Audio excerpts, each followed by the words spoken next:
Au fait, comment Dark Vador a pris le nom de Luke Skywalker?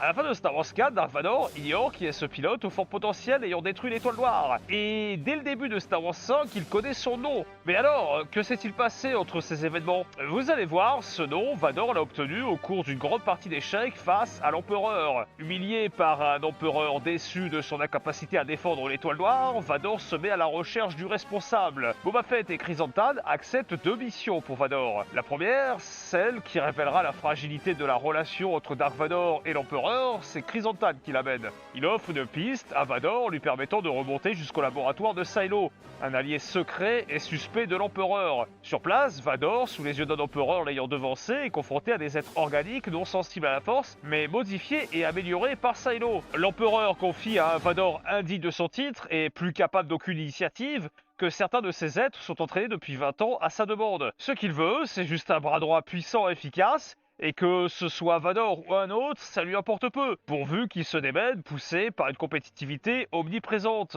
Dans une course aux bonnes grâces de l'Empereur, le camp de Silo d'un côté et Vador de l'autre tente le tout pour le tout, quitte même à trahir les intérêts d'expansion de l'Empire, voire même le voler. Dark Vador, en tacticien et guerrier impitoyable, l'emporte bataille après bataille face à son rival. Palpatine, sentant que Silo n'était pas de taille face à Vador, tente un coup de manipulation. Il avoue à Vador que ce même Silo avait participé aux opérations médicales lui ayant permis de survivre et d'obtenir un nouveau corps après son échec sur Mustafar. Devant cette prouesse scientifique, Palpatine voulait connaître tout le potentiel de Silo et l'avait encouragé à poursuivre ses recherches. Mais voilà qui était devenu trop puissant au sein de la division de recherche en armement avancé de l'Empire, et l'évincé aurait créé la discorde en son sein. Il fut donc plus aisé de l'éliminer après avoir démontré sa traîtrise. L'Empereur a donc orchestré cette rivalité pour que Silo montre toutes ses cartes, permettant ainsi de dénicher le trait qu'il serait poussé par son ego. Il savait que Vador ne faillirait pas face à ses pâles copies, et qu'il parviendrait à débusquer ce trait trop ambitieux. Mais Vador n'est pas dupe.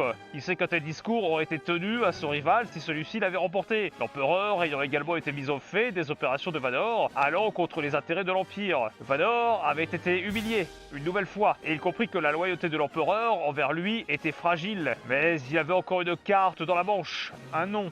Skywalker, un nom trouvé par Boba Fett qui avait remonté les pistes et l'avait conduit jusqu'au pilote ayant détruit l'étoile noire, Luke Skywalker, mais qui avait échoué à le capturer. Vador venait d'apprendre qu'il avait un fils, et donc que Palpatine lui avait aussi menti sur la mort de Padmé. Ce jeu de piste aura même conduit Vador à une nouvelle confrontation avec Luke, durant laquelle son potentiel se confirmait. C'est clair, il avait encore un coup à jouer face à un empereur manipulateur, qui n'hésiterait pas à le remplacer si l'occasion s'en présentait.